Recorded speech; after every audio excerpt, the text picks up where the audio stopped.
Kamakailan ay may balitang umikot na nagdulot ng maraming tanong tungkol sa biglang pagkawala ng ilang mamahaling gamit at pati na rin ng isang kilalang politiko.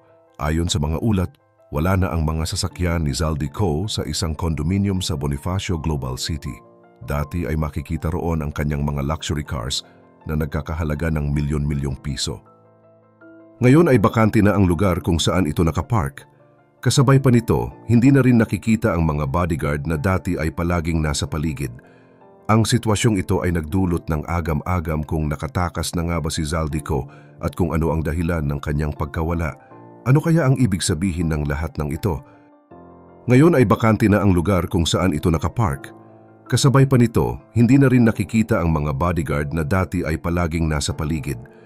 Ang sitwasyong ito ay nagdulot ng agam-agam kung nakatakas na nga ba si Zaldico at kung ano ang dahilan ng kanyang pagkawala.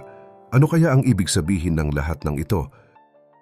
Pero bago po ang lahat, baka pwedeng palike ang video na ito dahil napakalaking bagay na ito sa aming content creators. Maraming salamat po. Kung babalikan, hindi pangkaraniwan ang mga kotse na nakikita sa parking area na iyon. Mayroong Mercedes-Maybach S580 na ang halaga ay umaabot ng higit 12 milyong piso.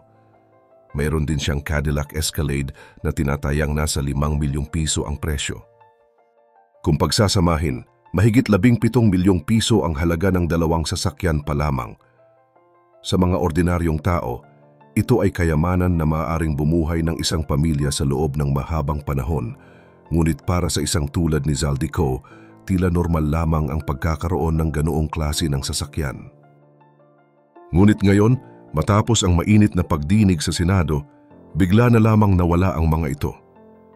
Wala na rin ang humigit kumulang 12 bodyguard na laging nakikitang kasama niya. Ang pagkawala ng mga kotse at ng kanyang mga tauhan ay hindi maaaring sabihing aksidente lamang. May malinaw na kilos sila na isinagawa upang hindi na sila makita sa lugar. Bukod dito, may nakitang ebidensya na matagal na ring hindi dumadalo si Zaldico sa mga sesyon ng Kongreso. Base sa opisyal na record, mula pa noong nagsimula ang ika-20 Kongreso noong Hulyo 28, 2025, wala na siyang naitalang presensya.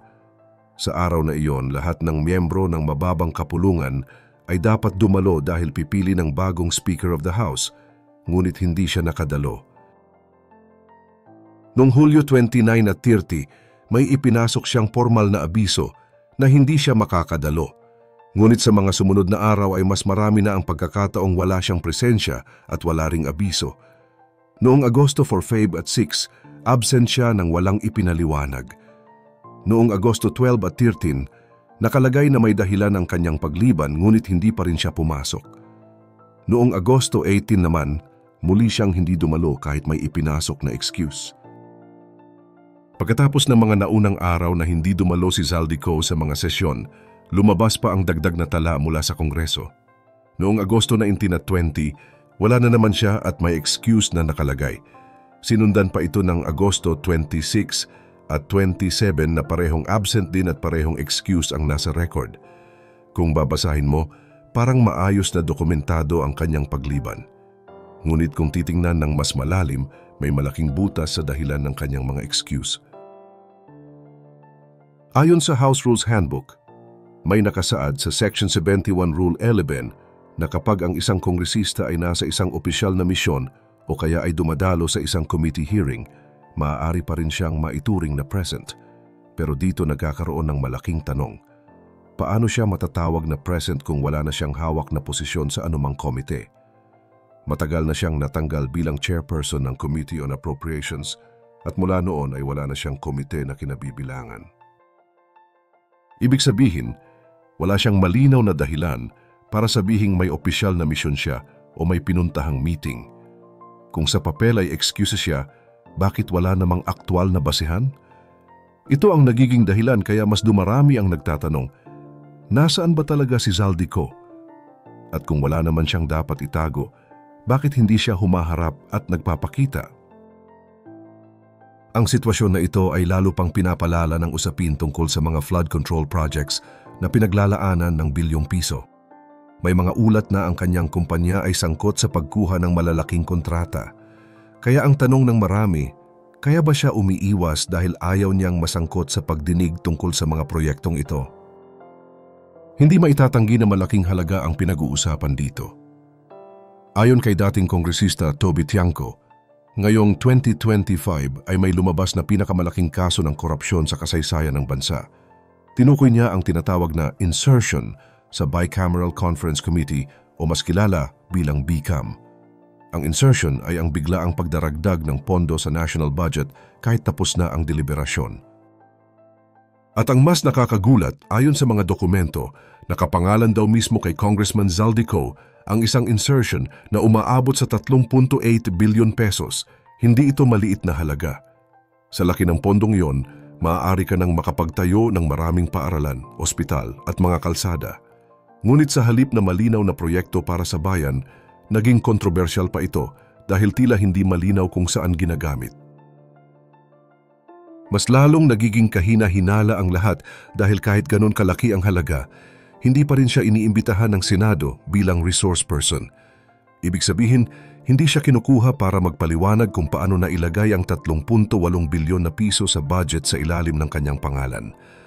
Sa normal na kalagayan, dapat ay ipinapaliwanag ito ng mismong taong nasasangkot. Pero sa pagkakataong ito, tila ba parang may pumipigil.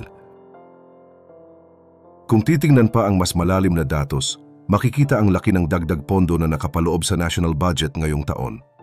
Sa 2025 NEP o National Expenditure Program, ang panukalang budget na isinumite ng Malacanang sa Kongreso ay nasa 2.5 billion. Pagdating naman sa GAA o General Appropriations Act na siyang final na bersyon ng budget, lumobo ito hanggang 20 bilyon. Kung kukwentahin, nadagdagan ng halos 18 bilyon sa iisang distrito lamang. Kung tutuusin, napakalaking dagdag iyon para lang sa isang bahagi ng bansa. Pero hindi pa roon natatapos. Makikita rin sa ibang tala na ang NEP na nasa 1,585,000 piso ay naging 20,073,429 pesos pagdating sa GAA. Ibig sabihin tumaas ito ng halos 19 bilyon, 286 na milyon, 846 na milyong piso. Para sa maraming Pilipino, hindi madaling intindihin ang ganoong kalaking numero. Pero kapag inisip, iyon ay pera na maaaring magamit sa milyon-milyong estudyante, pasyente o pamilya na nangangailangan ng tulong. Kaya naman nagtataka ang ilang kongresista kung paano nangyari ang ganitong pagtaas nang walang malinaw na paliwanag. Hindi pwedeng kusa na lamang itong nadagdag sa final budget nang walang nag-aproba o naglagay. Sa normal na proseso, ang lahat ng pagbabago ay dapat malinaw na dokumentado at may pangalan kung sino ang nagpanukala. Isa si dating kongresista Toby Tiangco sa matinding nananawagan na imbitahan si Zaldico para humarap at magpaliwanag. Ayon sa kanya, imposibleng ganito kalaking dagdag ay basta na lamang pumasok sa budget na parang walang nakakita. Ang malinaw na tanong ngayon ay sino ang naglagay at bakit pinayagan ito. Ngunit ayon sa ilang miyembro ng kapulungan, tila may pumipigil sa kanya para siya ay makwestiyon at tawagin bilang resource person. Kung ganito ang mangyayari, paano nga ba magkakaroon ng malinaw na investigasyon? Kung ang mga opisyal mismo na dapat sumasagot ay hindi haharap, parang binibigyan na lamang ng exemption ang mga mambabatas sa ganitong usapin. Mas lalo pang lumala ang usapan ng may ipresenta na USB na naglalaman ng tala tungkol sa isang insertion. Nakasaad dito na sa ilalim ng pangalan ni Congressman Zaldico may inilagay na dagdag na pondo na aabot sa 13.8 bilyon pesos.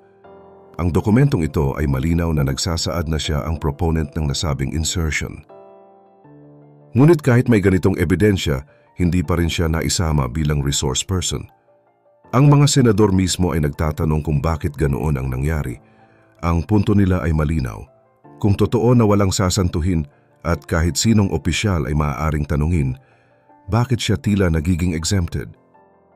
Kung pagbabasehan ang proseso, hindi magiging makatarungan kung may ilan na hindi pwedeng tanungin, samantalang ang iba ay hinaharap ang lahat ng investigasyon. Dito pumapasok ang pangamba ng taumbayan na baka mas malawak pa ang sabwatan sa likod ng mga proyektong ito. Sa laki ng pondong pinag-uusapan, hindi maaring balewalain ang isyung ito. Ang bilyon-bilyong pisong dinagdag sa budget ay hindi basta numero lamang. Ito ay pondo ng bayan na galing sa buwis ng bawat Pilipino. Kung hindi ito malinaw na maipapaliwanag, lalo lang mabubuo ang hinala na may nangyayaring katiwalian sa loob mismo ng Kongreso. Sa huli, ang pagkawala ni Zaldico at ang usapin sa bilyon-bilyong pondo ay hindi dapat balewalain. Ang pera na pinag-uusapan ay galing sa buwis ng bawat Pilipino, kaya nararapat lang malaman kung saan ito napupunta. Para sa akin, malinaw na may dapat silang kailangang ipaliwanag at hindi dapat may mga opisyal na nakakatakas sa pananagutan. Kung walang malinaw na sagot, mas lalo lang nawawala ang tiwala ng taumbayan sa gobyerno. Pero kayo, sa araw-araw na hirap ng buhay, ano ang mararamdaman ninyo kapag nakikita ninyong ganito kalalaking pera ang parang basta na lang nawawala? I-share mo naman ang sagot mo sa comments below at huwag kalimutang mag-like at subscribe para sa mas marami pang updates gaya nito.